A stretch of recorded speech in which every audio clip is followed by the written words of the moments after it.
Good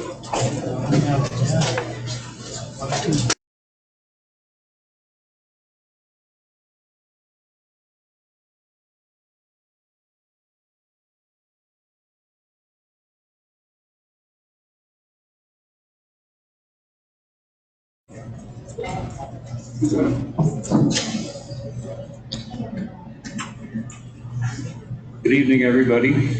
This is a regular meeting of the Guam Public Utilities Commission. It's 6:45 p.m., August 31st, 2023.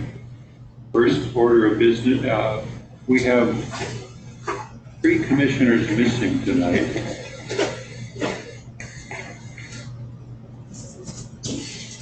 Absent, off island. Peter Montanola is off island, Michael Pangolina is off island, and Doris Flores Brooks is off island. So we have a bare minimum quorum this evening. First item is approval of the minutes of June 29th, 2023. Second. All in favor say aye. The motion carries. Next item is Docomo docket 2301, petition for annual USAC certification. We have an ALJ report and a USAC certification. Fred? Thank you, Mr. Chairman, Commissioners. So the USAC petitions have been before you for many years now.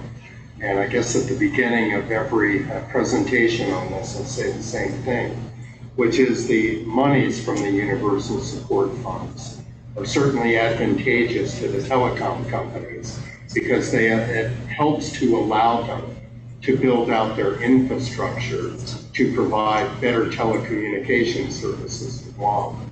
And it's also beneficial to the customers in Guam because the use of these funds results in better systems.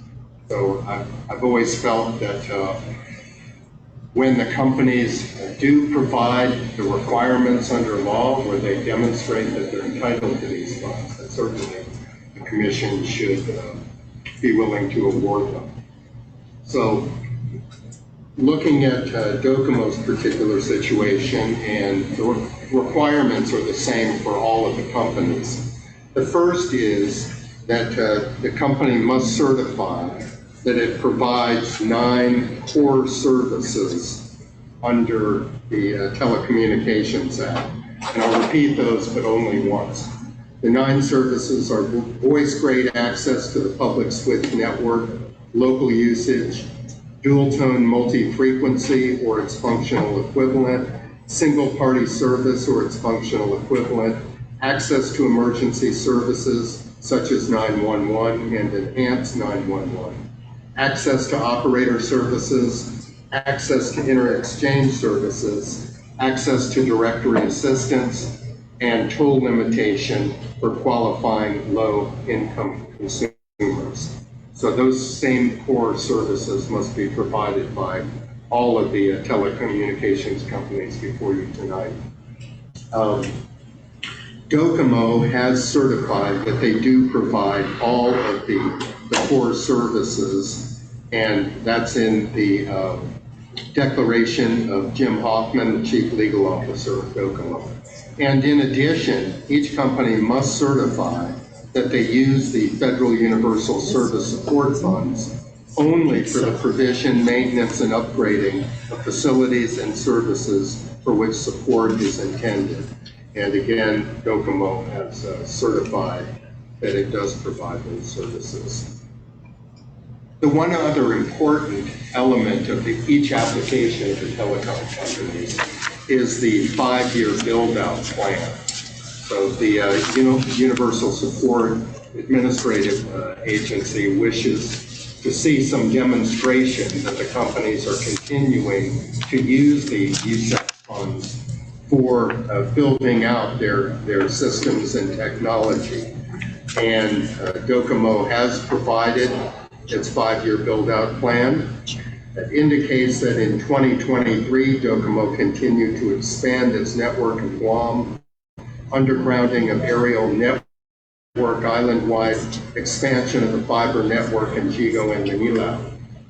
There apparently was damage to DPAC's system caused by Typhoon Marwar. And Docomo is proceeding with aerial fiber, or replacing, aerial fiber with fiber to the home or fiber to the neighborhood. And all the companies seem to be doing that also now. In years 2024 to 2026, Docomo will continue to expand fiber undergrounding in central and northern Guam. So it's my opinion that Docomo has met all the requirements for the receipt of the USAC funds, and that the commission should certify that they have complied in the year 2022, and that the funds used in the upcoming year, 2024, will only be for the provisioning, maintenance, and upgrading of facilities and services for which the support is intended, consistent with Section 254E of the Communications Act. And as is the case every year, it is the chairman, after approval by the commission, that signs the certification. I forgot already, because it's been a year. Do we have the commission pass a motion on this, or are we just? Yes. Okay, all right. Do we have a motion? Second. All in favor, say aye. The motion carries.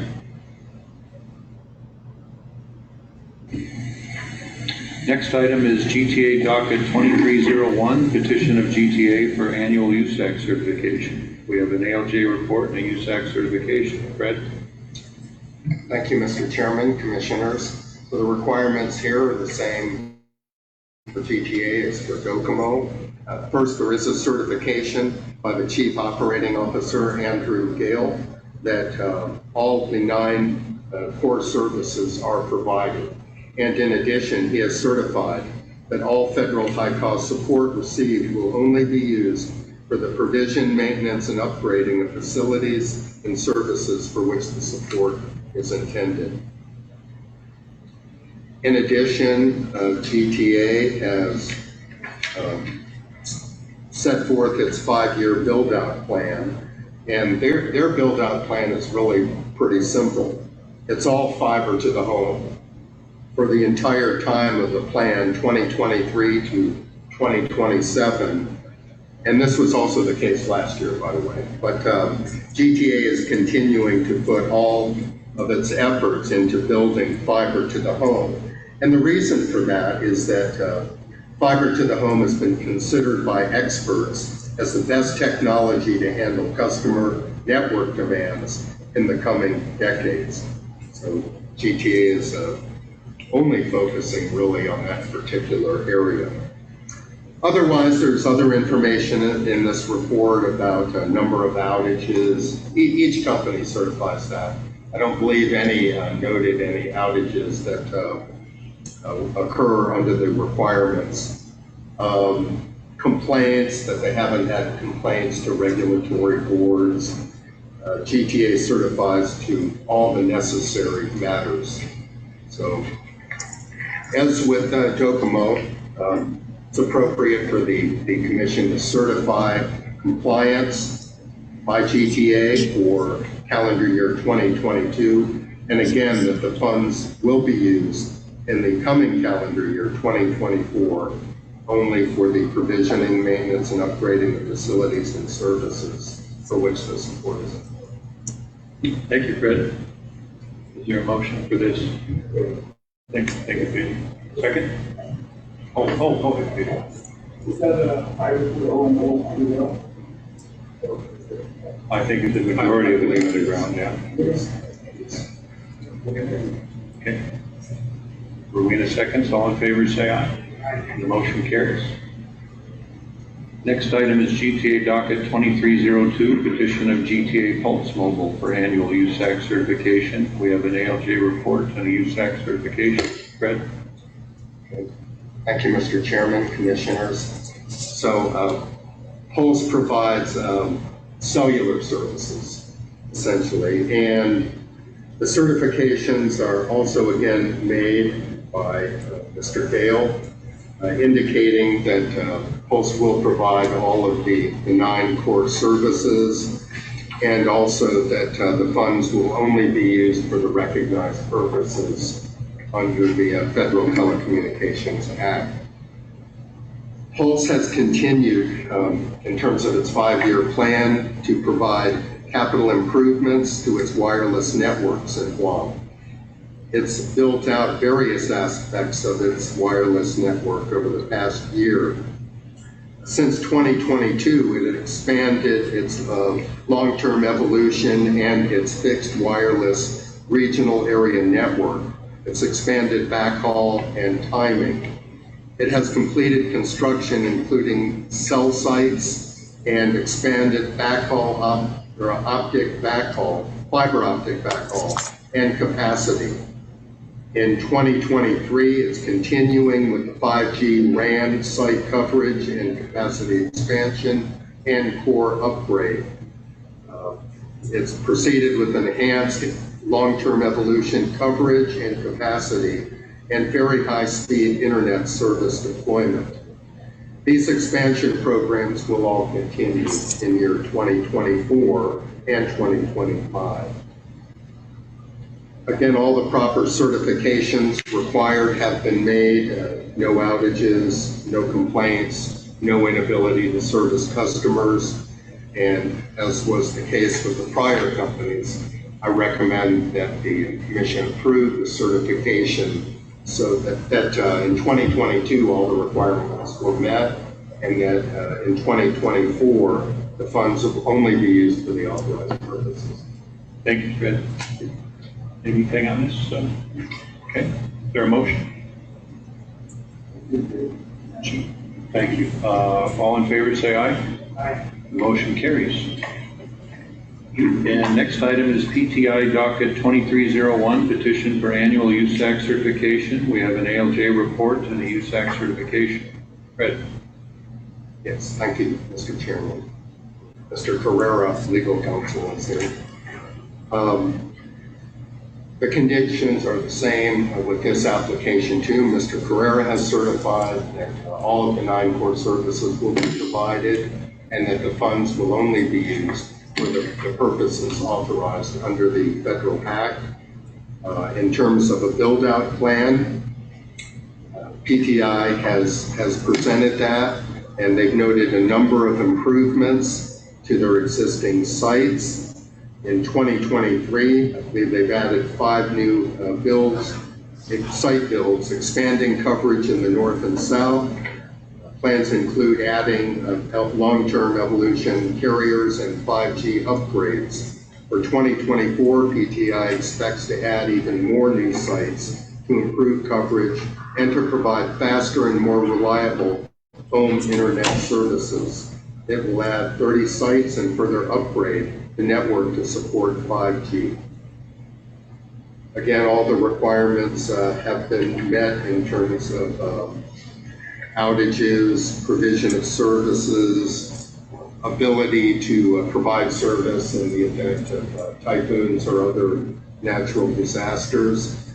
It's my opinion that the requirements have been met by PTI and that the Commission should approve the issuance of the certification that there was compliance in calendar year 2022 and that the funds will be used in the coming calendar year 2024 only for the provisioning, maintenance, and upgrading of facilities and services for which the support is intended.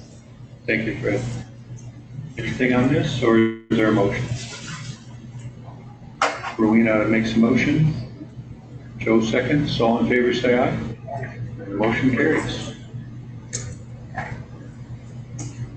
Next item is GPA docket 2309, petition requesting approval to adjust the power pole attachment rate. We have an ALJ report and a proposed order. Fred? Thank you, Mr. Chairman, Commissioners. So this matter was first before the Commission in GTA docket 9-04. And at that time, there really wasn't a consistent rate for the pole attachments. And by the way, pole attachments are wires, cables, antennas, or other equipment usually owned by a private company that is attached to a pole owned by GPA. So in docket 9-04, GTA had complained that there was no uniform rate and that all kinds of different rates were being charged by GPA. But in that docket, the rate of $6 per year per attachment was approved by the commission. There were a number of proceedings with the telecom companies. They all came to an agreement, and there was a stipulation that was approved in that case. But in that docket, it was recognized that it was only an interim amount of $6 per pole per attachment per year, and that the Federal Communications Commission is going to revisit that issue later to establish a permanent rate. And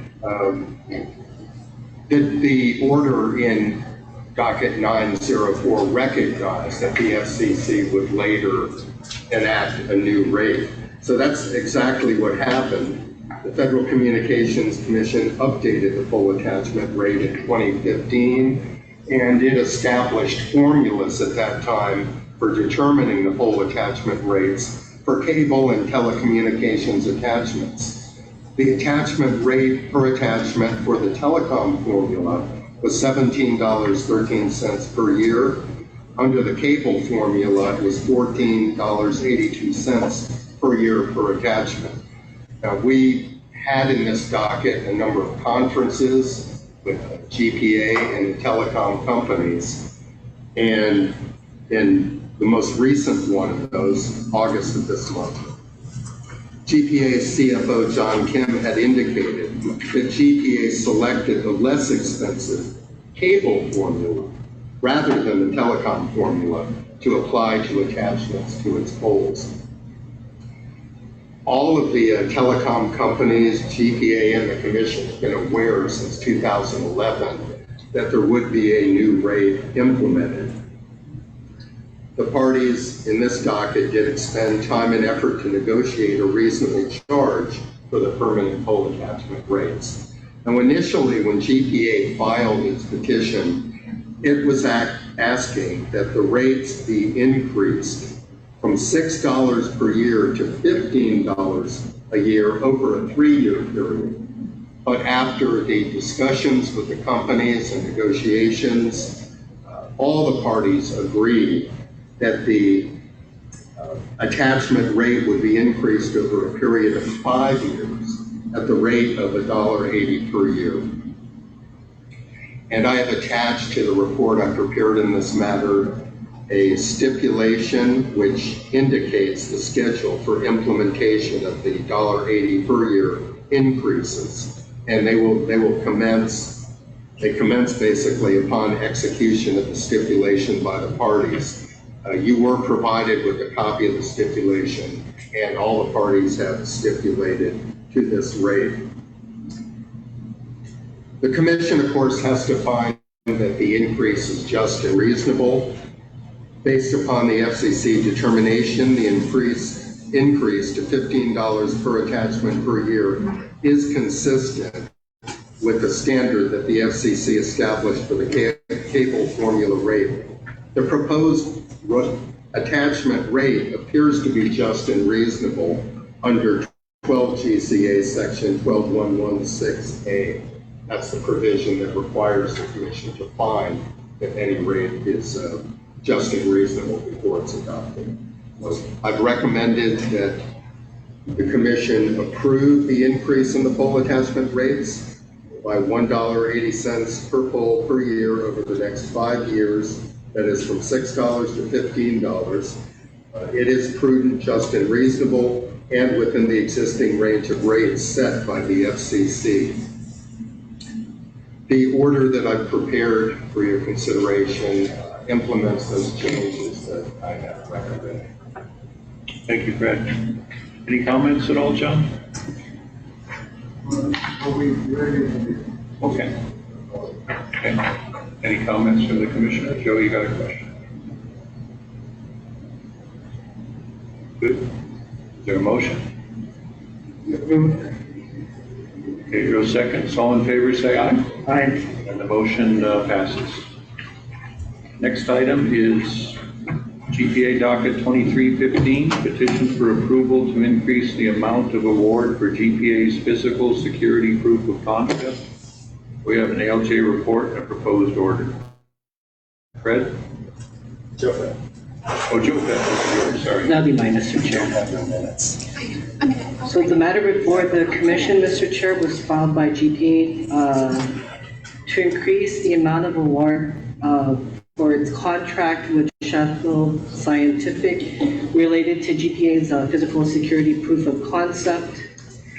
And the origins of this contract, Mr. Chair, begins back in 2020 when GPA issued an RFP which specifically sought services of a contractor to provide physical security proof of concept, which relates to the review, design, and build out to increase the physical security for certain GPA sites. After the RFP issued, Sheffield was selected, and they were selected at an initial amount of $996,670, and GPA at that time had authorized bond funds for this particular contract. And again, this contractor was to work with 5 sites that were identified, which include GPA's Telefocal plant, Harmon substation, Pneumatic substation, Fadian office, and PD substation. And Mr. Chair, GPA seeks PUC review and approval of this contract since the additional build-out costs will increase the total cost of the contract over $1.5 million. We've looked at the RFP for the contract, and it indicates that the contract concerns design, security designs that restrict access to GPA's facilities for safety and security reasons. The contractor is supposed to provide access card systems, smart locks, the use of security personnel, alarm systems for monitoring entry into the facilities, perimeter alarm systems, surveillance, guards, barriers that prohibit entry of vehicles, lighting that provides visibility for optimal CCTV functionality, both roving and fixed security personnel, security surveys, and other risk assessments, just to name a few. So this concept, the design must actually protect against intruders who intend on damaging and tampering substations or substation facility equipment and controls, stealing or damaging substation equipment, material or information, or just basically anything that threatens the safety of GPA and GWA personnel, its customers, as well as protect from terroristic acts. With this particular request, GPA is asking for an additional $350,000 to fund the physical security build-outs, which according to GPA is nearing completion if it hasn't already been completed, Mr. Chair. And according to GPA, the additional $350,000 is due to supply chain issues caused by the pandemic. And so the project experienced some delays that have increased the initial cost estimates and delivery of equipment and materials, resulting in the delay of the build-outs. The $350,000 additional request was authorized by the CCU, which in a resolution extended the term of the contract and authorized that additional amount, which now totals about $1.8 million for the entire contract with Sheffield Scientific. As indicated earlier, the $350,000 is to cover the added cost to complete the project, and that the increase in costs is related to project management fees and increase in labor. The due date of the project was originally set for October of 2022, but because of the effects of the pandemic and again, supply chain issues, the cost of the materials increased and the timeline of the project management team was also extended. And so based on this record, Mr. Chair, I found that the contract was necessary and that the costs and the terms were reasonable.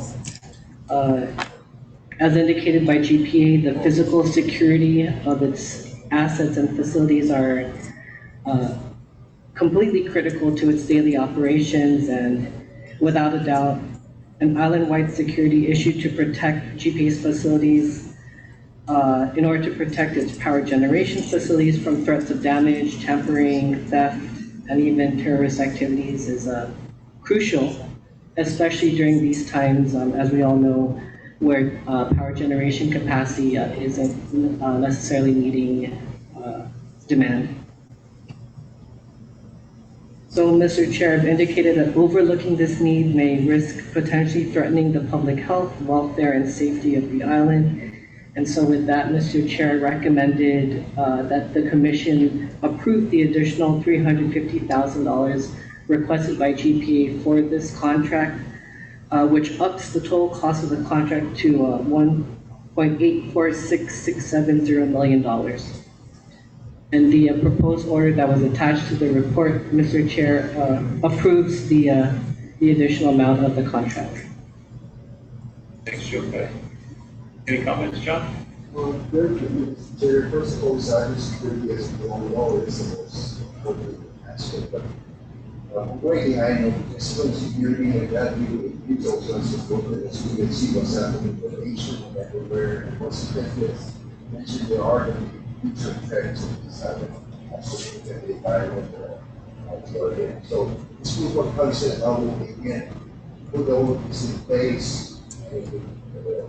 Satisfying all our needs and unfortunately we see them coming back with funding for the other assets. Because not only the GPA substations that we connected, but also the GWA subs, which are satellite generators and power transporters of those devices. This will eventually come one security group, one of the result. It's a long time coming. Thank you, John. Any comments? Yeah, with the security proofing, video surveillance, the sensors, what's the lifespan warranty of the equipment? I'm sorry, I don't have that information, but there are some warranties.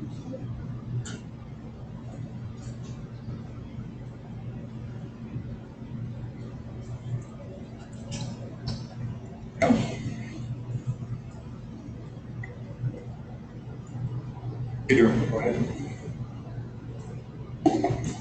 Yeah, there was indication during the storm last month that the Guam Water Authority generators was a few that thing was going on. That's why we lost some generation because we ran out of fuel, but really no.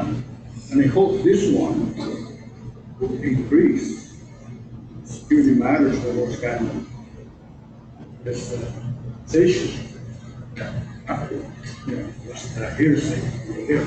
So I kind of like the idea that now security should be upgraded, all these things, and maybe less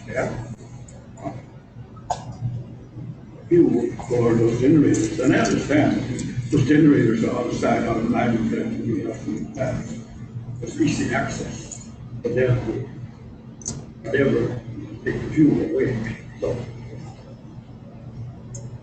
good, it's a good thing to do. And the thing that needs to be published now, those guys, whoever's doing it. Comments, Pedro? Anything else? Oh, Rowena wants to make a comment. So is the project completed? Because it says here you had, not only did you have an increase in completion cost of 350,000, but you pushed the completion date to July 2023. So is it completed? I don't think so. And- We want to see a purchase order after we get the. Okay. So I'm checking that, but I don't think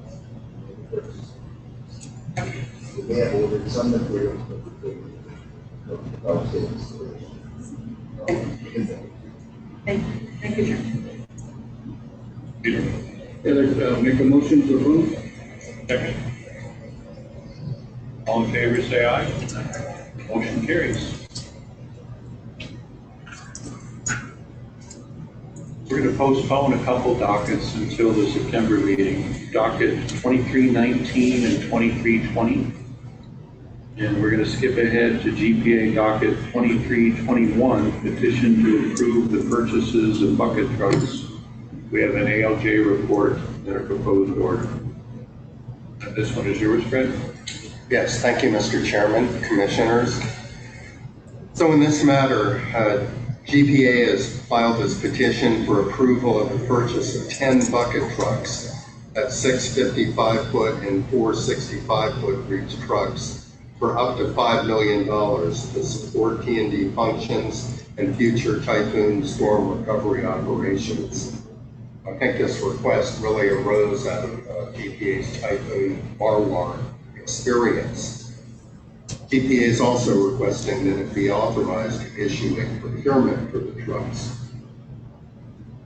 GPA claims that the recovery after the typhoon was the fastest ever in history, but still contends that it needs additional bucket trucks to shorten the period for future typhoon restoration and recovery. At present, GPA has 27 bucket trucks from 35 feet to 120 feet. 7 of those are down. We don't know at this point whether they can be repaired or not. 16 of the 27 trucks were purchased from 2016 to the present. After the Marwar restoration, GPA indicated that it used 20 to 30 bucket trucks throughout the recent restoration efforts, which included the 9 to 12 additional bucket trucks provided on loan by FEMA and the Navy. GPA does admit that it received considerable support from the Navy, BCSP, and FEMA in providing these trucks. In fact, with FEMA, there were 5 bucket trucks that were provided to GPA. I did issue some pretty extensive discovery in this matter, requests for information. GPA indicated that it has purchased 2 new bucket trucks, which are not, I believe, included in the 10 bucket trucks. But there's already been purchase orders signed, and delivery is expected by July 2023. So I believe those are 45-foot trucks. GPA basically gives 2 justifications for why more bucket trucks are necessary. First, the availability of additional trucks will further reduce restoration times, reduce GPA's revenue loss, commercial business disruption, and customer suffering and frustration. Secondly, they indicate that the purchase of additional trucks will enable Guam to better address restoration during future typhoons. And they've also provided a NOAA National Weather Service Western North Pacific Tropical Cyclone outlook for the remainder of 2023, which indicate that Guam will likely see above normal tropical cyclone activity based on the shift of El Nino from their prediction studies. Having reviewed everything, it's my opinion, PUC should not act on this matter tonight. And it's not to say that you should never consider allowing their additional trucks. But there are really 2 tracks that GPA is on here.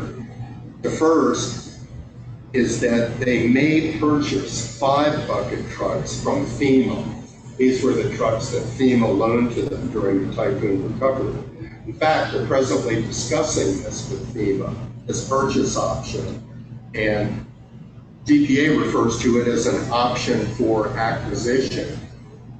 So it's really my opinion that before we authorize, or the commission authorizes a procurement for 10 bucket trucks at a pre-agreed price of $5 million, the GPA should decide whether it's going to purchase FEMA bucket trucks, 5 trucks. And that may not require a full procurement because under the Guam law and the federal law, when government entity Guam buys from the federal government, it can do so under certain special conditions. So the first thing that GPA should do is make a decision on whether they're going to purchase those 5 bucket trucks. If they do purchase the 5, they likely won't need 10 additional trucks. And in fact, the cost will be cheaper than the $5 million per truck, which GPA is asking the PUC to approve tonight. GPA asked to purchase 10 bucket trucks up to $5 million, which is $500,000 each. But the bucket trucks from FEMA would only cost $395,000. And really, more importantly, they're on island. They're here. They can be delivered right away. If GPA has to go through a procurement process, we could be talking about anywhere from 12 months to 27 months until the trucks are delivered from off island. So it's really important for the commission to know before it authorizes the procurement or before it authorizes $500,000 per bucket truck, whether the FEMA bucket trucks are going to be purchased or not. This is more than just a plan on the drawing board. There's already been a price quote by the Federal Contracts Corporation for 5 bucket trucks at a price of $395,400 each. But GPA has stated in its petition that it's presently unclear, I guess, as to whether the purchase will go through. The trucks are on island, quote, pending decision on purchase. So again, the main point here is that the commission certainly should not authorize a procurement for 10 trucks when GPA might buy the 5 bucket trucks that FEMA has, and also might buy it at a reduced cost of $395,000. If GPA does reach an agreement to purchase the 5 bucket trucks from FEMA, it can then request PUC approval of that purchase and further request that PUC approve a procurement of additional trucks if GPA believes that's necessary. So really it's premature, in my opinion, for the commission to make a ruling now. But I think even more significantly, for the commission right now to approve $500,000 per bucket truck is not really consistent with the contract review protocol. Normally the process is when GPA wants to make a procurement and make a request to the PUC, and they do provide an estimate of the price. That's always the case. But it's never the case that before the procurement is made, that the PUC would say, yes, we're approving the 10 bucket trucks at a cost of $500,000 each. That's not the way the protocol has ever been done. Once the procurement goes out and there are bids, and price bids from all the offerors, then GPA decides, is that a reasonable price, and what is the best price? Will it be $500,000? We don't know until there's actually a bid and offers by the offerors. So from that perspective, I don't really think it's appropriate right now for the commission to say, oh yes, we'll authorize $500,000 per truck unless there's a procurement. Now, if GPA does not purchase the FEMA trucks, it can come back to the commission again and ask that a procurement be made for 10 trucks. And then the commission can address that, either grant it or not. But So I think it's not in my report that I'm saying that GPA doesn't need bucket trucks or that they shouldn't be purchased, but I think there's some serious concerns about the procedure. And another problem is to the price of the trucks. There's actually a lot of varying prices in the record. We have kind of a wide variance from 55-foot bucket truck that Morico was selling at the time of the post-Marwar recovery was $337,000. The FEMA bucket trucks are $395,000. Yet, and the two 45-foot bucket trucks are, I believe, are about $487,000. So that's the basic aspect I believe should be carried out here. The commission should defer a decision on the bucket trucks at the present time. I did have a number of issues with GPA's justification. I'm not going to cover those too much now, but they seem to believe that each additional bucket truck would result in a 2-day improvement in the restoration time. But for the reasons I've cited in my report, I think that's rather speculative. But in any event, I don't believe that the commission needs to address those at the present time until GPA takes further action in this matter. I've prepared a order in the matter that would basically defer the decision on this until GPA makes that decision. Thanks, Fred. Any comments, John? Well, just a little, so first of all, I can change the purpose of the declaration. In the meeting bucket trucks and more, there are storms out there that eventually want to try to get a head start and try to get bucket trucks because yes, we think that bucket trucks on the storm and assistance from others, but they also sporadic in between 5 years, 1 day, another. Thanking everyone, including people who actually, make his best efforts to bring in, but that taking was down there of the restoration. Very happy to say that our team now has really strong experience by finding, not finding, but going through. We have a lot of companies, graduates that are coming through the next months. So I offer for your consideration these 2 things. One, I agree with Frank, and actually good news is that they identified the purchase the bucket trucks from FEMA, subject to EC, of course. So that's really a very bad habit. Secondly, yes, and like I said, to make this a move forward, we're going to because it was such a big procurement of getting the bucket trucks, I wanted to put it for the EC and make sure that we're going to go in the same mode that we see such an active thing. So however, what we could do in the second part of that, because we're only asking for 10 gold, that's what we see, right? So what we'll do is evaluate everything and come in with the fiscal year for CIP requirements. So it's used to do so we'll look at that, we consider that, we will that project. So I will please do approve the plan purchase of the plan bucket trucks. Premise correct that this on island spending our decision purchase. So all of this stuff. As also Fred noted, 1 year, very, very fast, so most likely it's going to be like a year, close to a year more. But I asked them to see this. John, the group that came out from Washington State, Snoqualmie, they brought some of the really large bucket trucks out with them on the Antonovs, the 125 footers. Are those included in this, or? No, I tried to serve, but they love their trucks. They wanted them back. Yeah, those are nice trucks.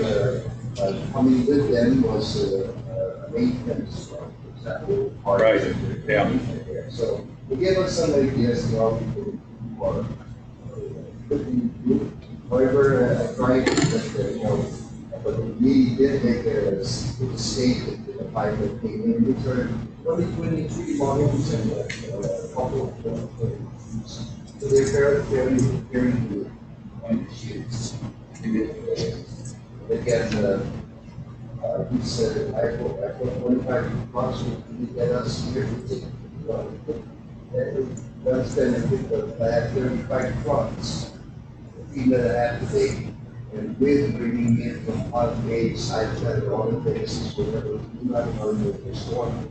We can cut this to cover, not all the way down, but, it's essential, therefore,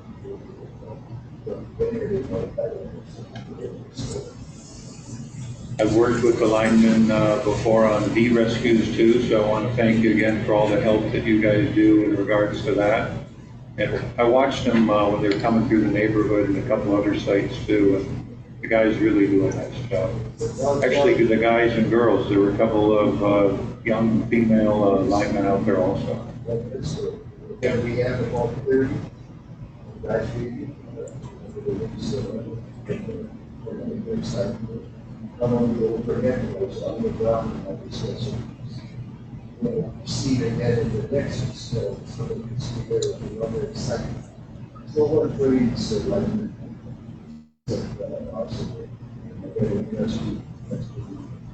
strive to put our small underground, or release the underground. Dream is underground, right now, good, and protect.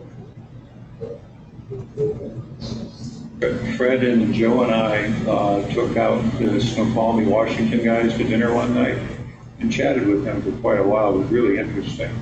But I could tell that the linemen there were very high on the mechanics that were with them in that mechanics truck and spoke very highly of that. I don't know if that's something we can roll into the routine later on, but they just seemed like they wouldn't have been able to do the job they did without that mechanics truck along with them. That's right. That's why we very 30.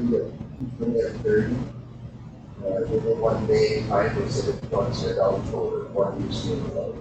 We have people rolling around. Again, we are looking at our inventory parts of the code and actually also the expertise and expense that area. And I like those trucks. It's one to buy it. Actually, they do that. But it was really a nice, very, very professional and modern teams. Always, it's 15 from snow, 12 from CNMI, and 8 from Martin. So, what presentations for that, I would want to say, yeah, mix them around, go there and they come here, he is, with them, making sure it's lodging and everything, and then we're in the bucket trucks. It's not another dime a dozen anymore, and we not had a hard time getting it. I asked for 8 trucks. Again, no one of them, even if you're available, without the rest. So now Yeah, they really seem to appreciate their experience here too. They felt really warmly received and appreciated and really enjoyed their time here. Pedro?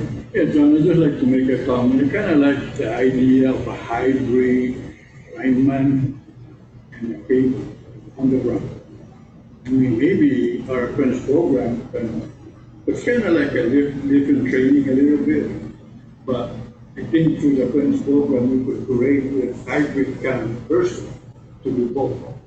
So that's a very interesting concept because I went through that kind of training, but it wasn't enough underground. Thank you. now we're heading there, so. Yeah. As you said, Yeah. expansion, we still benefit both groups. I would appreciate it. Please, open. Anything else? So what's the condition of the 7 bucket trucks that are down? They're already up, already. I mean, any one day will be up or down. We had hydraulics or whatever, shelf, here. But then you just short of keeping, it's very fun, something. By having this again, most of our trucks, about 5, 8 years or so, we had a lot of varieties. Now, we have known some that are in the more than 10 years, but they're still small. So again, it's any one time, any one day, for whatever reason, yeah. Just so them are on, but there's still some, yeah, good ones maybe. So is the goal of GPA to get to secure at least 35, or is it a dream? Really, no kids should breathe. That's why I asked for 10, because if you have 35, that's what I'm getting 5. That's really close to that dream, but like remember, I think give me a birthday many times, say 25 would be an ideal scenario, well, I was small. 35 would be more ideal, but that, after you know the price for customers and going into the down more, with more money, products and customers, I know I'm wrong, so it's good. So you are looking at buying the type of bucket truck that you couldn't, the 125-foot one that you can buy, I mean, get? Purchase? Oh, okay. Okay. So, I think that's what now we're giving the picture, like the like another, maybe another one. But right now, again, why we're doing this, homeless is because 150 comes later, not early in it's when regular outlet dates back and we can put the back. That's why we were going sharing for about the installation. So they concentrated on the transmission while we send all our team to restore customers. This is where the that's why they go to their 2 floors. So they kind of did the hard work. And I said, but it was really hard work for us. Meaning we could have done it early on, but then we won't be restoring customers. Because we're the right end, we're going to get along to the right end of the wall. So this combination.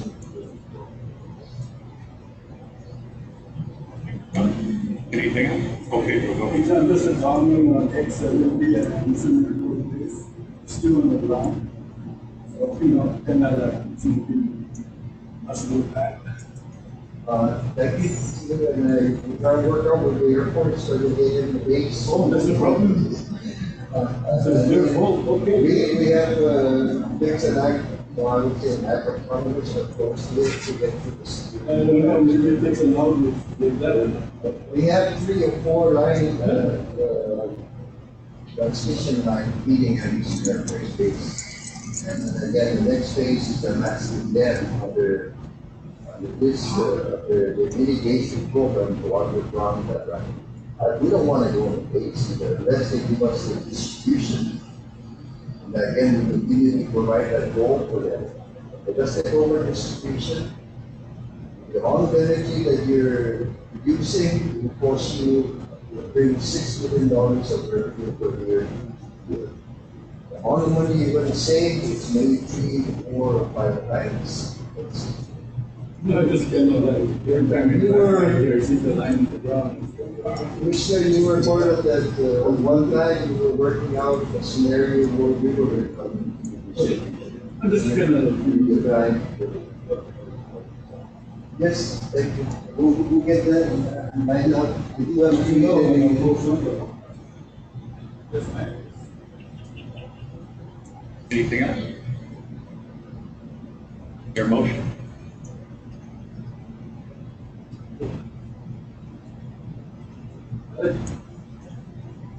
Well,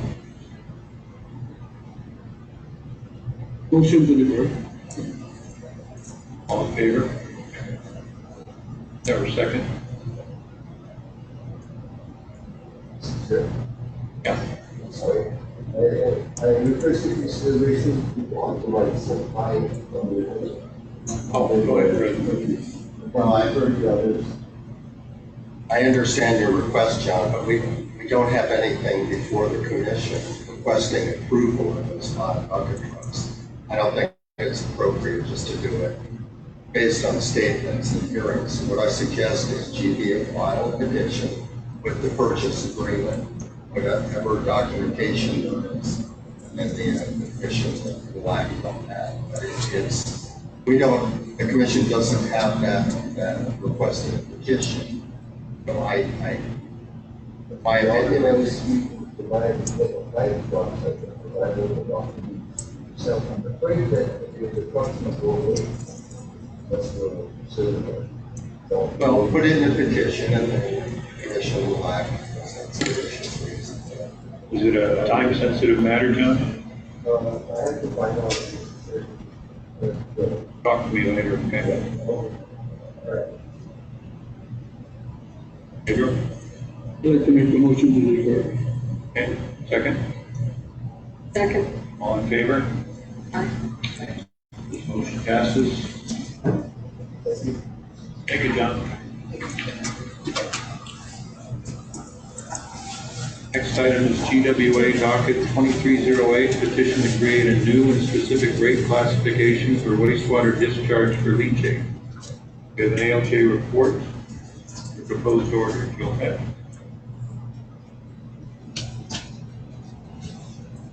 Thank you, Mr. Chairman, Commissioners.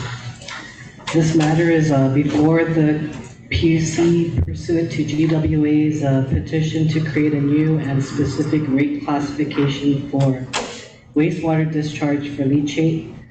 And just briefly, Mr. Chairman, the origins of this particular rate dates back to 2011 when the PUC was tasked by the District Court of Guam in U.S. versus Government of Guam, civil case number 02-00022, where the PUC was asked to set the rate for the treatment of leachate from the Luzon landfill.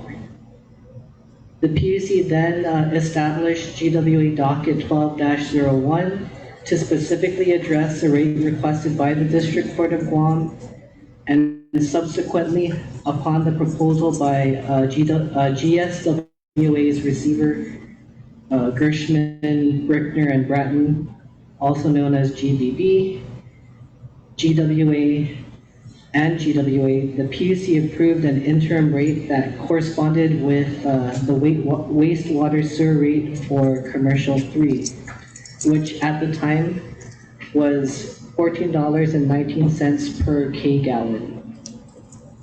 And since that time, Mr. Chairman, GWA has been applying this particular wastewater sewer rate at Commercial 3 for the handling of leachate.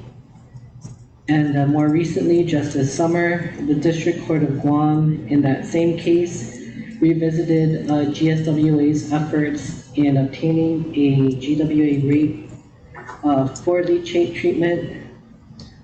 The court directed GBB to work with GWA to promptly resolve this issue. And so in its petition, GWA requests PUC authorization to reclassify the wastewater disposal rate currently applied to solid waste facilities from the Commercial 3 billing account to a specific leachate disposal rate.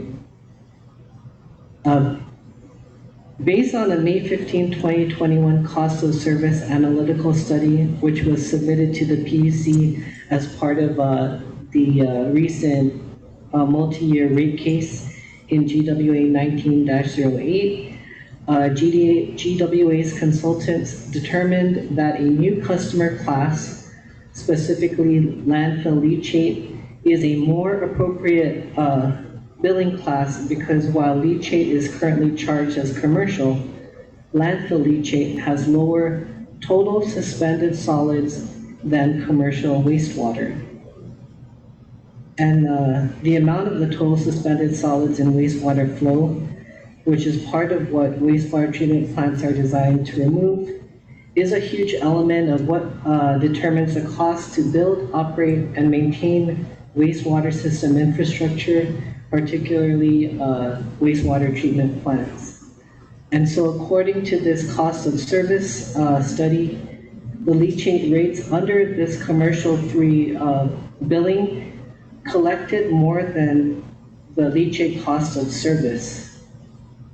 And so the GWA's consultants in that report indicated that a new standalone rate should be applied to this customer class. And so based on these findings, along with the directives given by the District Court of Guam, GWA has submitted its proposal for a cost of service rate for this leachate disposal. And according to GWA, this disposal rate is determined by dividing the total cost for the service by the wastewater flow. And I don't know if you had a chance to look at their petition, it was illustrated there. In their analysis, the cost of GWA performing the function of disposing leachate, they calculated that cost for fiscal year 2023 at $327,305. And they divided that by the projected wastewater flow of 22,239 K-gallons, which in their math came out to $14.72 per K-gallon, which isn't too far, Mr. Chair, from what the PUC approved back in 2011. And so according to GWA, if approved by the PUC, this new rate will be much lower as compared to the current commercial 3 rate that's being applied, which is $20.92 per K-gallon. And so they submit that this new rate, while much lower than the current rate, aligns with the cost of providing this particular service. And further, Mr. Chairman, in support of its request, GWA has submitted a stipulation which the PUC has received and which is executed by GWA, GSWA, the government of Guam, as well as the federally appointed receiver, GPB, which endorses the application of the new leachate rate. And more particularly, the stipulation expressly authorizes that GWA implement the new and specific leachate rate for this disposal effective no sooner than July 31st, 2023, and that GWA implement and assess a proposed leachate disposal rate of $14.72 per K-gallon effective no sooner than July 31st, 2023, but will also allow for any rate relief beginning fiscal year 2025 that may be recommended to the PUC in rate applications or annual true-up reviews. And as indicated in the report that I submitted, Guam law provides that no rate change may be approved unless it is affirmatively established by a preponderance of the evidence that a rate change is necessary. In addition, all rates and charges must be just and reasonable. And based on this record, I found that the new rate and rate classification proposed by GWA, with the consent of GSWA, GBB, and the Attorney General of Guam on behalf of the government of Guam, is just and reasonable because this new standalone rate more appropriately and correctly attempts to capture and reflect GWA's true cost in performing the function of disposing leachate, which the commercial fee rate apparently did not. And so the new rate class of landfill leachate, along with the proposed rate for GWA's disposal of such leachate at $14.72 per 1,000 gallons should be implemented as petitioned by GWA, and that the commercial 3 rate should no longer be assessed for this particular service. And Mr. Chair, I recommended approval of the new GWA wastewater rate classification, as well as its corresponding rate fee, which was agreed to by the parties that I've identified earlier. Thank you, Joseph. Miguel, any comments?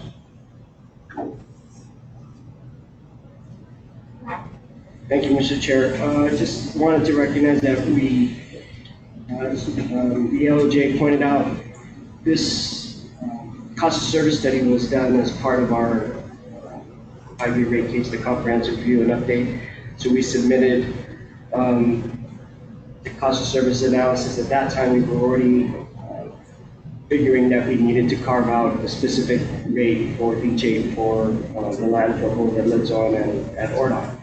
So we've been working on this, and the impetus, or at least the initiative of GSWA first approached us was just to convert the rate from a commercial 3 to a commercial 1 to reduce cost.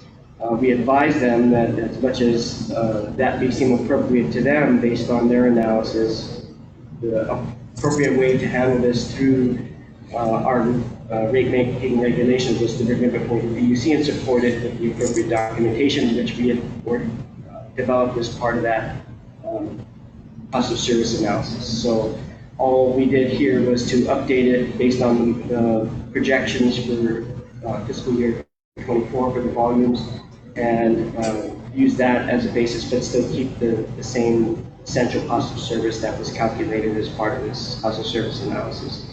So you think it's appropriate, it's based on proper documentation, and so we're seeking the PUC's approval of this rate. Thanks, Miguel. Any comments from GSWA? No, other than to applaud Miguel and his authority for doing the math and coming up with a solution. So GSWA greatly appreciates that. Comments from GBV at all, Joyce? No, thank you to the team for the petition file. We just ask that you see order that you effective and targeted as a Comments from anyone?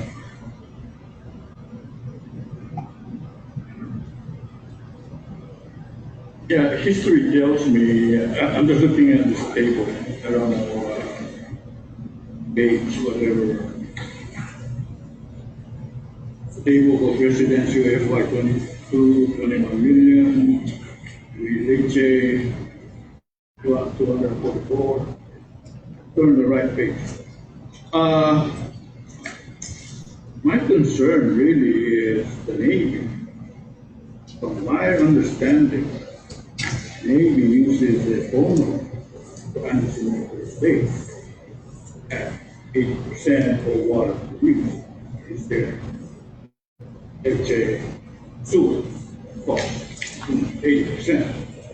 So you're talking 20% here that they're saying, well, up at the base, they use it to water their lawns, catwalks and all that, a lot of grass. But really, reality, it's more like they only use like maybe 2%. So our rate to them should be not 80%, it should be 98%. Just going back to history, I don't know, because I don't think they have a meter that's working. So they use a phone. Whatever produced, they use 80% for their sewer. So I'm just expressing this as a concern because, you know, it's funds, it's really money. We don't do it the way, I mean, at my house, I don't think I use 20% to wash my car or whatever. And up there, they don't wash the car, they got the car washed. Everything goes to the sewer. So if everything's going, most things are going to the sewer at 98%. So I think we're undercharging them. That's my point. I hope that later on we will either Was there a meter? Where was that? Well, we have a. Okay, I'm just reading some. Is the response required? No. We're just gonna like, So there are plans to put in a meter so that we are basing it on the actual flows Right. for Anderson Air Force Base. So So we will do that.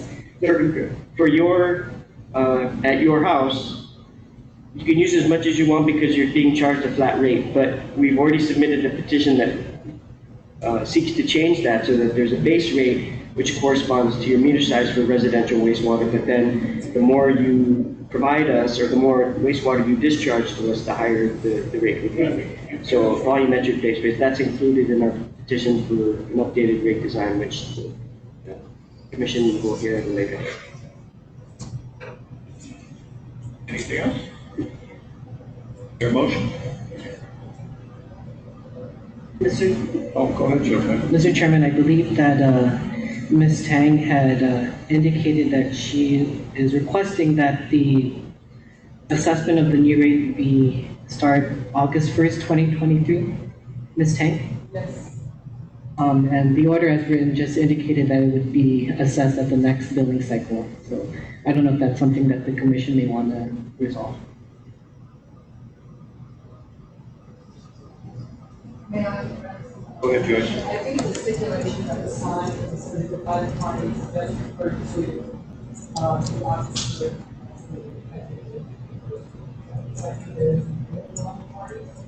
Maybe there's a consistency between the particular stipulations of circulated sign after the petition's filed. So it reads,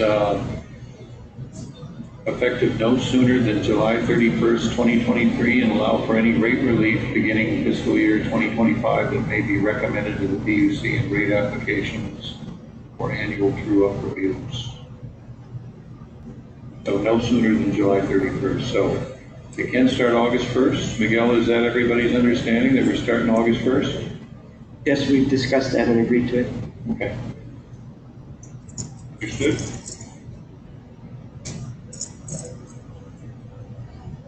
Well, it's open to interpretation and it says no sooner than July 31st, so we can wait till 2027. But I think the intent of the parties, and I think they're all agreed, is they would like to start on this first. We're on the PUC record saying that, right? Yes, ma'am. Is there a motion? Motion to approve? All in favor, or second? All in favor? Motion passes. And Mr. Chairman, I'll go ahead and revise the order for the commission signature, indicating the August 1st, 2023. Watch out for these floating dates in the future. Next item is GWA docket 2306, petition to approve the reallocation of GWA series 2020 bond proceeds. ALJ, we have an ALJ report and proposed order. It should read 2020, right? It's 202A. It reads 2020. Yes, 2028. Okay. Brett? Right. Thank you, Mr. Chairman, Commissioners. So the objective of the bond proceeds reallocation here is to provide additional funding for the district court ordered repair, rehabilitation, reallocation, and construction of the reservoir tank projects, and to perform newly prioritized inspection and replacement design of water and sewer utilities crossing bridges to prevent critical failures, such as the Pago Bay Bridge water line failure. Here, GWA management is seeking to reallocate $11,893,376.94 of the 2028 bond proceeds, possibly from earlier bond proceeds, from projects which can be deferred to a later date or which have alternate funding sources. Now, I think it's important to stress this is a court-ordered project. The GWA doesn't complete it on time, it's potentially subject to violations, penalties, and other drastic remedies. So the timing on this is really important. As of now, the total 2028 bond allocation was about 103 million net, and I think roughly somewhere between 63 and 67 million have been allocated to this reservoir and tank projects. This isn't the first time that there's been a request for reallocation of the 2028 bond funds to the reservoir tank projects. In docket 2009, GWA had requested that bond funds be reallocated for these same projects for $30,425,000. Again, this was to reallocate those funds to the PW 09-11 water system reservoirs 2005 improvements. So basically, in docket 2009, there was a request to reallocate funds to the same reservoir tanks projects, for which they're requesting almost an additional $11 million reallocation. And in docket GWA 2209, PUC did approve the reallocation of $30,425,000. Now, in this docket, if the PUC approves the reallocation of nearly $11 million from the bond proceeds to reservoirs and tanks, the total amount of the 2028 bond proceeds allocated would be, as I indicated, roughly $67,120,381. The Guam Consolidated Commission on Utilities has approved the request that GWA has brought in this case. For the PUC, it's required to review any use of bond funds. That's in the contract review protocol. But in addition, in the order to approve the original bond issuance, it requires that any reprogramming of projects and the associated proceeds of the 2020 bonds is subject to commission requirement. Here, the bond reallocation is necessary to enable GWA to complete the substantial amount of remaining work that must still be undertaken on the reservoir tank projects. Now, GWA has made a lot of progress in completing these projects. However, notwithstanding these achievements, there are still 13 reservoirs to be constructed, replaced, and rehabilitated. 3 of the remaining concrete reservoirs for which construction permits or procurements are near final, and so 3, I guess, have to be still remain to be constructed, and then repairs for several of the 10 existing steel structures are in the progress or pending scheduled inspections. It does appear that GWA presently has insufficient funding to complete the reservoir tank projects, and that's why they have brought the request for an additional $11 million in reallocation here.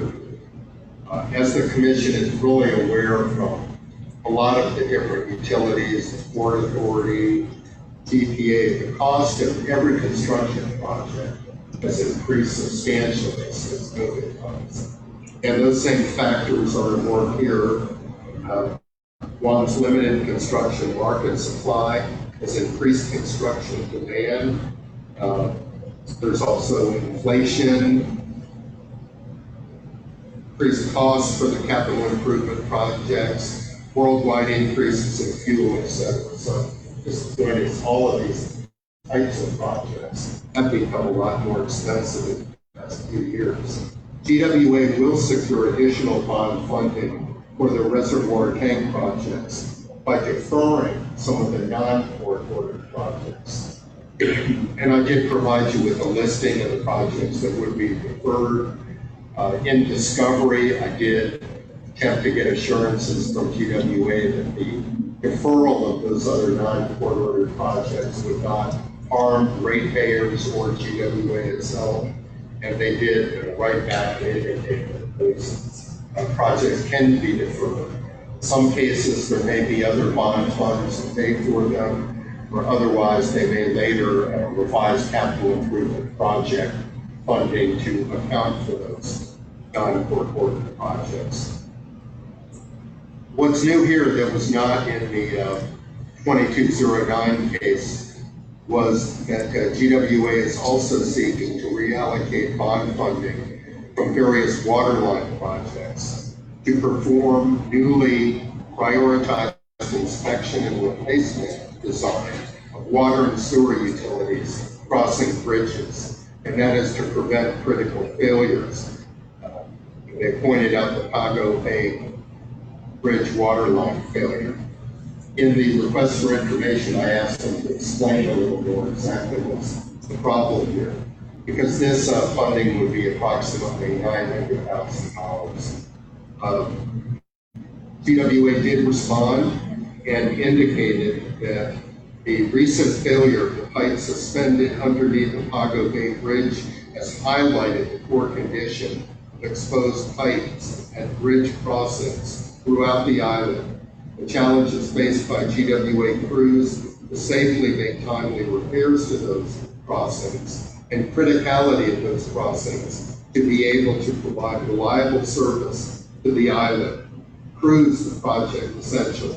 Several of these crossings need immediate attention for design and rehabilitation, and the remaining need corrective and preventative attention before they deteriorate to the point needing immediate attention. I believe they provided an adequate justification to be a $900,000 reallocation. But based on the record before you, the administrative law judge is recommending the reallocation of $10,993,376.94 to the funding for the reservoir tank projects, and also $900,000 for the rehabilitation and replacement program.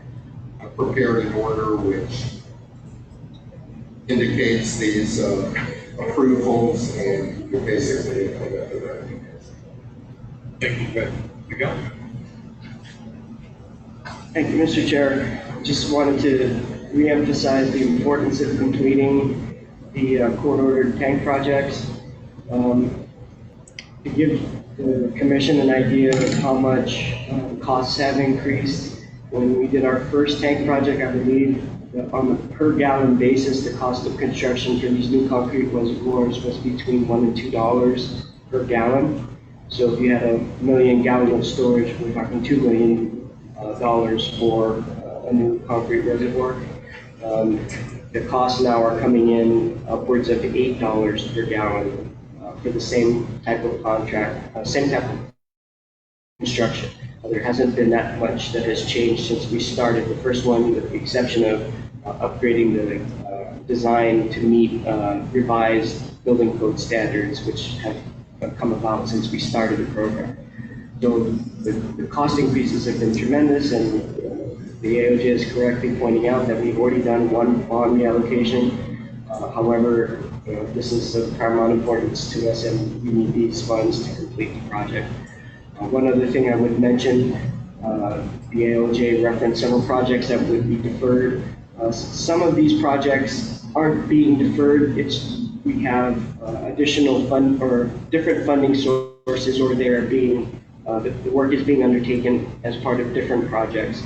So, as an example, I think some of the some of the pipe replacement funding that we're reallocating, we actually are able to fund it under the increased amount of US EPA grants that we received because of the IIJA, or the bill, the Bipartisan Infrastructure Law. So because of the increased grant funding that we have, we're able to reduce the amount of bond funding that we would have committed to it, and then apply it to the tank projects. So as much as possible, we are trying to do that to minimize the impact to other projects that the AOJ has asked us about during the RFI and the discovery process. So assuring the PUC that we are taking the steps necessary to make sure all the important CIP projects that we have are funded. Thanks, Miguel. Any comments from the commission? Since we're talking about funds, I was just reviewing your tank level report in the northern and southern data. And the tank level, I guess, is 100% is at 40 feet. So when I was reviewing your water level, it was down at 40%. That was the maximum. To go down to 20%. So we were maximizing the water on everything, but we can only fill up the tank to 40%. So why are we building the tank that big? So just that, I know what engineering would say, I'm just looking at the logical data that we cannot fill up a 40-foot tank.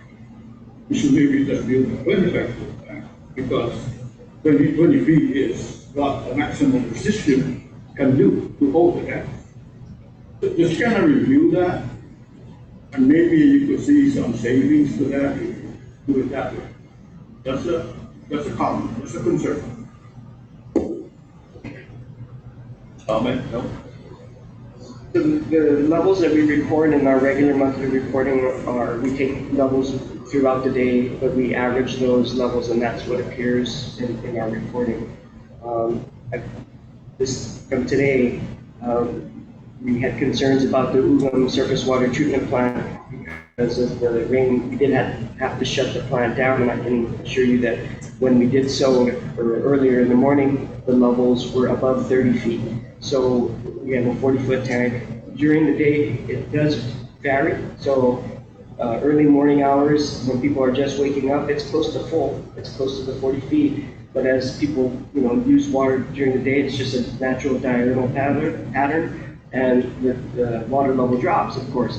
But the design and the hydraulic capacity of the tanks have been modeled, and on that basis of modeling and the reports that we submitted to US EPA, they are designed to accommodate those fluctuations in level throughout the day and provide us the additional emergency water storage that is required for good engineering practice. So we pay attention to it, we do track it, we try to keep the levels at the appropriate amount to give us that emergency storage and account for the daily usage.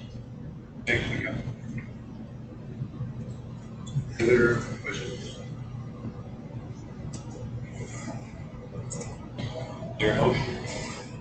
One more question. Reallocation for the bond funds. This will meet court order timelines? Yes, we did get an extension from the court, and we are still tracking. This will help us to get the longer lead item concrete tanks funded, and we can get those contracts awarded. And those are the ones that we're most concerned about. Are there any other projects that are fluctuating with the court order timelines? This is the last one. There are, under this, the reservoir projects, there are the new construction for the concrete ones, which I just mentioned. There are also rehabilitation of the steel tanks, and unfortunately, for those, most of them, of the remaining ones are in the south, and because of the way our southern system is structured, they're kind of all in series. So we have to finish certain ones first. We can't take them all offline just to provide storage for the system. So we're working on that, but they'll be sequential. Did GWA experience any damages for any of the tanks? From the storms? We did have some damage to the roof vents on the top of the structures. Those were quickly repaired, but no major damage at all to either the steel or the concrete tanks. They held it well. And then the $900,000 that you want us to reallocate for the pipe, the PW Pipe 12 Rehabilitation and Replacement Program, you said the project would be 1.2 million, so the difference you already have? We have the difference funded. Okay, so the 900,000 is to reach some of those. Yes. Okay. Thank you. anybody wants to do something exciting one day, you could just ask Miguel to go into one of the tanks shortly after they're being constructed, but it's still empty. And they'll put the hard hat on and the body harness and take you up the ladder, up the chute, and then down into the tank. Pretty cool, actually, when you're standing inside one of these big tanks. We have 3 concrete tanks to be constructed. I'd be happy to take you on any one of those 3. I'd be happy to film too. It's pretty interesting. You have a 2 million gallon tank still going up in Upper Tuman yet? That'll be the airport one. Upper Tuman, near Nissan, we're done. Yeah. So it's the next one now will be to replace the airport steel tank. Okay, so you're not gonna have 2 tanks at that site in Upper Tuman? Okay. Anything else? Your motion. Move to approve docket 2306. Is there a second? Second. Rowena seconds. All in favor, say aye. Aye. The motion carries. Subject to some some corrections to the order. Charges, typographical corrections. 2020 bond, right, in the title? Page 1, and then on page 5, under section C, second paragraph, I believe, and second line of the second paragraph, that's supposed to be construction? Yeah. Not instruction. Instructions. Yeah. This one. Thanks, Rowena. What was the first one? The 2028, make sure on the title, Says 202A. series 2028 bond proceeds. You left out a 0. Where is it? In the title? Is it GWA Series A? Is it Series A or 2028? No, the order, the title of the docket. Is that an error or is that correct? GWA Series A bond proceeds? Up on the top, in the matter of request by the Guam Water Works Authority for approval Oh, you left out the 21. to reallocate a portion of GWA Series A bond. Right in the proceeds. upper left on the top of the page for the Upper order left. thread, it says Series A bond proceeds. Is that correct? I think you wanted Series 2020A bond proceeds, didn't you? Well, I think that might have been. Yeah. Okay. Okay. No, I just didn't know if that was the correct.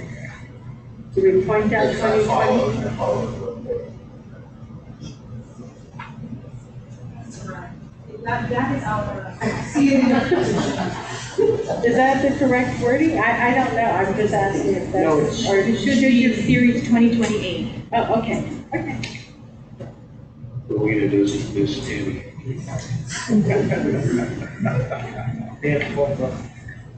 It's okay. I saw it too, but I didn't want to embarrass Fred.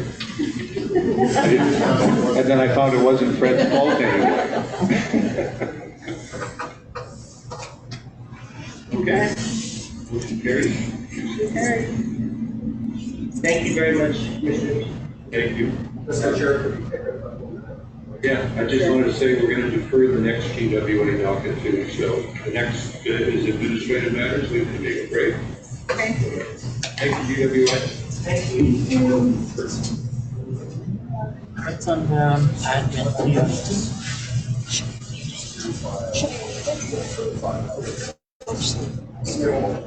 The admin matters. 1, 2, 3, 4, 6. The resolution. 3, 4, 5, 6, 4.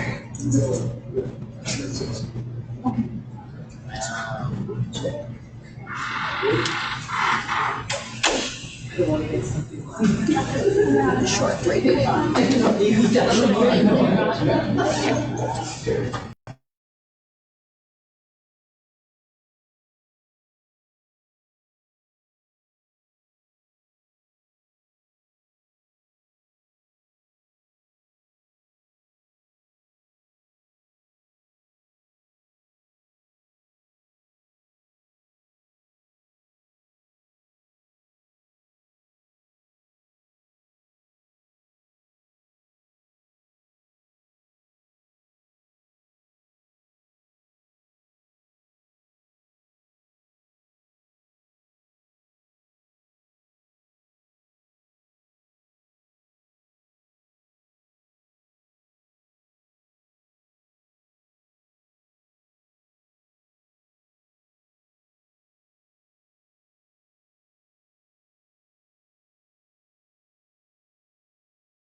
Are we ready, Fred? Oh, Now that we start our first year, I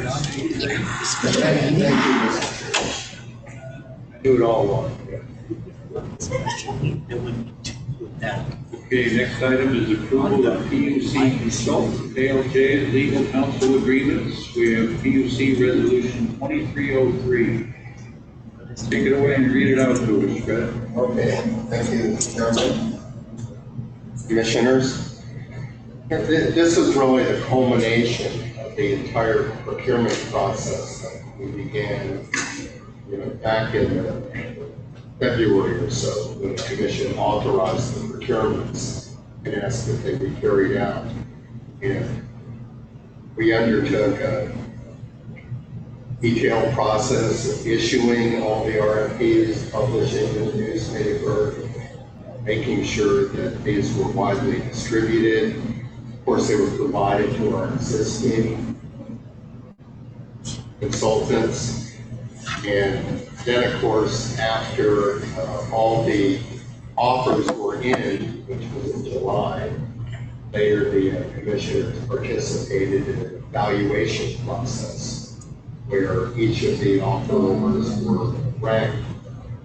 And then after that, after the particular offerors were selected by the commissioners, I engaged in some contract negotiations. And beyond island offerors didn't negotiate. Some of the off-island offerors did, so I had to kind of on a case-by-case basis go through the changes that were requested. But fortunately now, I believe all have signed contracts and staff has those ready. So this is the resolution that will approve selection of the contractors that have been selected. And they were all obtained through a detailed procurement process. So what the commission would be holding here in this resolution 2303 that the commissioners have selected. And I should say for the first consultant for water power, the recommendation we've had is that there were four offerors. And basically, the commission should accept all of them because it gives the commission more choice. If there are four offerors, it can choose as to which one might be best for different projects. And it is the case too that each of these consultants have different strengths perhaps. Daymar, for example, has done a lot on the renewable dockets. Georgetown's done a lot on the water side dockets. And then Concentric on some GPA projects. And of course, now there's a local contractor that applied, and that is Mariana's Consulting Group, which is comprised of some former GPA employees. For Amoxilado, for example, we all know excellent on the financial side, and lead consultants that are accountant with Deloitte for many years. So that's the case with water and power. Four applicants. The recommendation is that they all be selected. That's Gaymar Energy Advisors, Concentric Energy Advisors, Georgetown Consulting Group, and Mariana's Consulting Group. That would be the first resolution to approve those water power consultants. Secondly, with solid waste, there was only one applicant, and that was the same contractor we had, MSW Consultants. And they have been quite good. They, you remember, did the PUC study. They did a study for their commission that evaluated solid waste and made certain recommendations concerning its operations and rates. So they are very experienced, and I was glad to see that they reapply.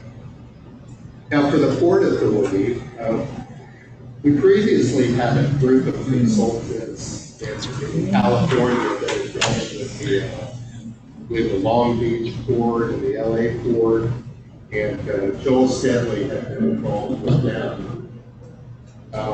They have been our consultants for a number of years. We had a new group apply this time, which is ASLAN, ASLAN Consulting. Now, it is also comprised of some of the same individuals. Joel Stanley is a part of that group. The head of it seems to be Renee Young, who they also worked on the prior consulting group. And that was the only applicant for the Port Authority consultant. For legal counsel, we only have one applicant again, that's Anthony Camacho. And for administrative law judge, there's only one applicant, Joe Bell. So this resolution basically would approve the selection of all of those consultants, and it would instruct me to prepare notices of final award, which I had already done. That's where we are, and there's a first. Thank you, Fred. Oh, yeah. Fred, could you check into the issue, the concern I had about the board consultant listed here? The question I had on the Mariana's consulting group? I did. You did? I did. Okay.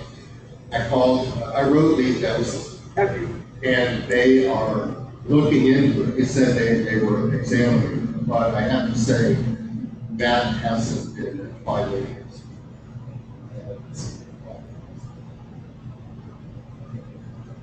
But I think the way it works, if there's any problem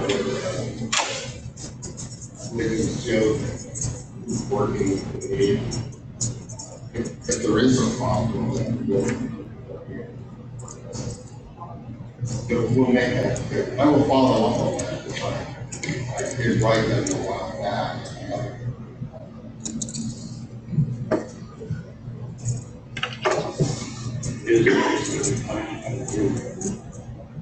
Hopefully address it.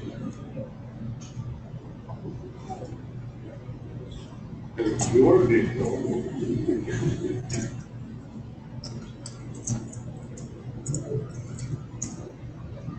Is there a motion?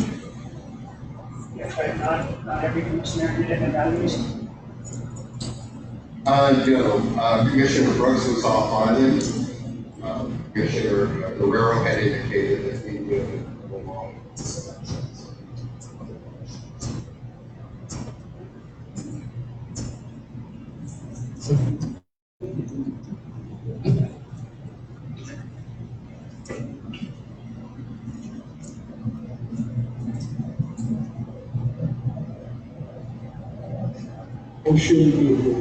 Thank you, Pedro. Second?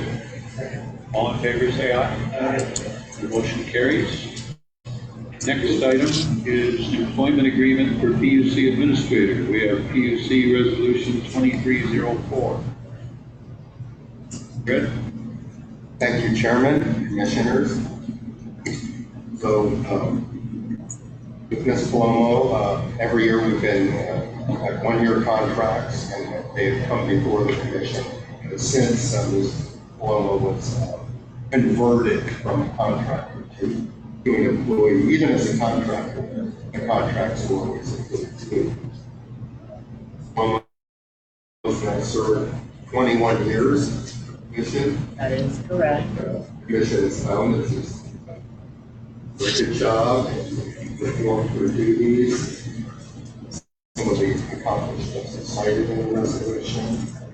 The resolution itself would authorize the PUC to hire Ms. Colombo as an employee for a term of 1 year, FY 2024. There's an employment agreement that was attached, and the salary indicated here is $66,000 per year. And that's a $2,000 increase from the last contract. And that would be a base salary of $60,000 and a total salary, or I'm sorry, a total salary includes a health and welfare benefits, since the commission doesn't provide those. We went through a process earlier based on the federal procedure. How much additional an employee should get to replace things like insurance, health benefits. So the total would be 66,000 per year. And basically the terms and conditions of the contract are the same as last year. Okay.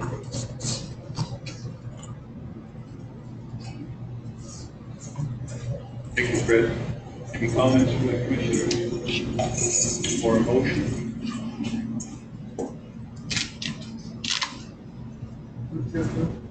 Second. Pedro is the second. All in favor say aye. The motion carries.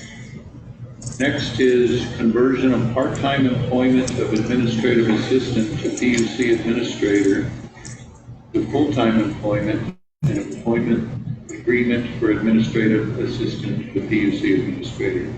PUC resolution 2305. Fred. Thank you, Mr. Chairman, Commissioners. So Ms. Clarkson now has been with the commission since June 2022. And she's done a very good job. Thank you all for that. I've had the pleasure of working with her. And she's applied herself very conscientiously, and I think there's a good understanding now of functioning in the PUC. So this resolution would basically convert her from a part-time to a full-time employee position starting October 1st. Good for the commission. And the resolution would approve the conversion of her position. It would base her salary, first of all, including a $1,000 increase because she now served a year based on the fact that she was part-time. So her salary had been $21.24 per hour, but under this resolution, the salary would be increased $21.72 per hour for 80 hours a year, which would be $45,177.60 and $50 for gasoline per month. Administrative service, whatever it is. This could be effective as a set activity. Thanks, Fred. Any comments? How is that $50 of gas? Well, that's what had been ordered before. So the commissioners approved that previously. I think just as a help to kind of improve or to pay for the cost, because I think Santos does a lot of the deliveries, which she does in my office too.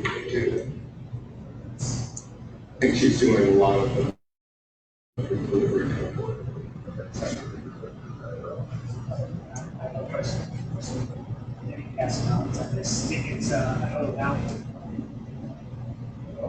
That was what was After she runs out of gas, she just walks to our office. We can increase it, Joe, if you want to add it in. Pedro? Then to make a motion to increase it to 75. Okay, 75, do we hear 100? It's an auction.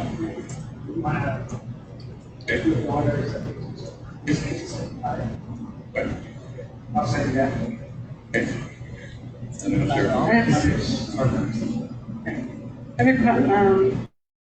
there- So this term of the agreement is for 1 year and it may be extended upon the mutual agreement of the parties for additional 1-year periods. So we could come back and just choose to extend this particular agreement for another year, or do we go to the same? Well, the way we've been doing it every year is to have a new contract. Yeah, Good, theoretically. so the option is, I think it's always good to be clear the contract is in effect. okay. So that's not.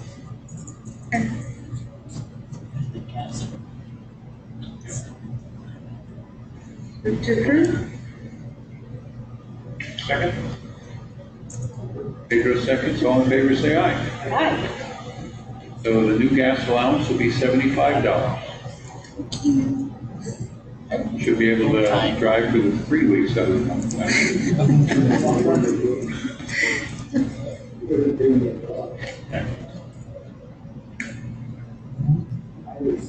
I want to thank both Lou and Colleen for all the wonderful work you do for us on the commission. We couldn't do this without you.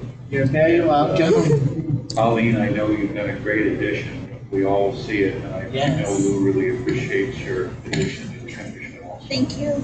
Thank you. We're high tech now. Yeah, we're high tech now. And then one more item. We're looking at a temporary extension of Fred's ALJ contract with PUC Resolution 2306. Go ahead, Fred. All right, thank you, Chairman, Commissioners. So, as you can see, I did not reapply for the ALJ position. I think it's mostly I need to cut down some of my activities, getting older, and some other things I need to take care of. But I was approached by a couple of commissioners saying, well, I've been here for 15 years, what I consider a transition. And I think I mean it. If there are matters that I'm already working on, for example, the solid waste authority rate case, I don't think it's been filed yet. It's other matters such as LNG, of course, LEAC, I've always done that, and telecoms and other things. So I think if the commission wants I probably don't want to do the administrative part of it so much, preparing the agenda, other aspects there. But as far as handling matters here and there, I could certainly be willing to do that. And as we know, there's only one ALJ now, so there's still, there's a pretty busy agenda that we have sometimes, evidence like this month, needs occurred. And I think there's going to be a lot going on next year. Waterworks 5-year case, there will be the Solid Waste Authority case. I wouldn't be surprised if GPA might have some kind of rating, for example, since 2013. But anyway, I believe the work, there's going to be a pretty substantial work. So if you would like me to stay on, I'd be glad to in that little of a limited capacity. But the resolution would provide for an extension of 6 months. If parties want to extend beyond that, certainly subject to discussion. I believe the question about authority of the commission. And the law says that the commission has the authority to retain consultants pursuant to 12 GCA section 12.03A. And that provides the commission shall retain on an as-needed basis those professional services required by the commission. I think you can do a case by case. I don't see any legal issue there. So this extension would be 6 months. Although my contracts technically extended, I will be subject to the same terms as in the existing contract.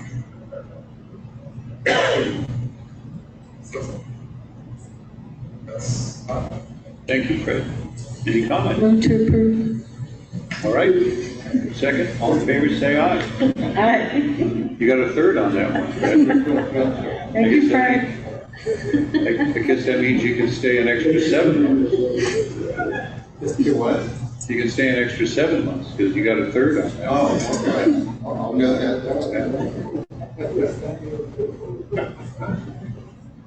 Okay, I think that's probably it, but do we have a motion to adjourn? One more thing? What?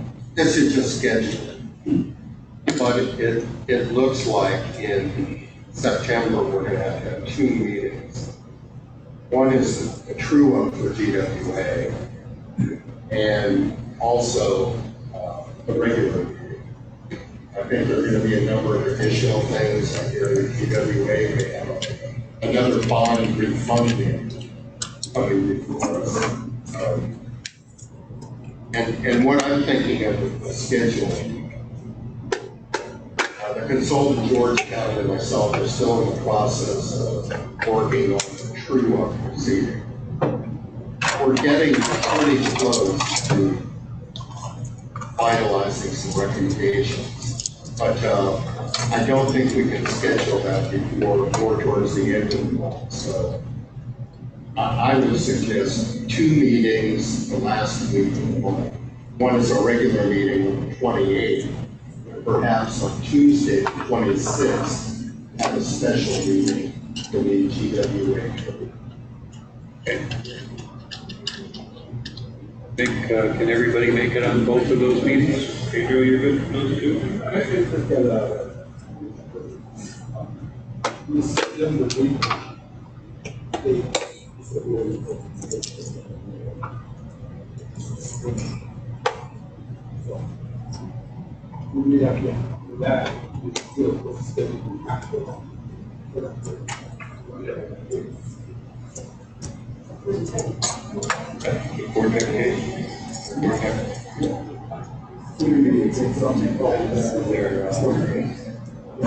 They scheduling a decision by that time?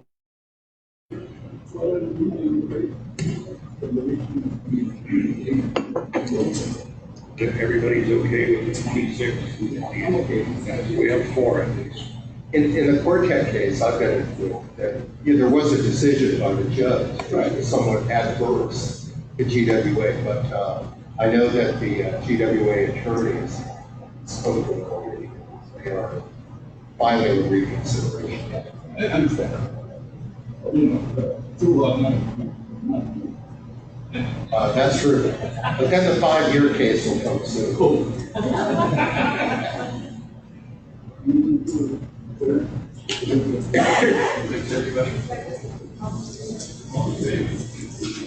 Dave, we've got a lot of documents to solve.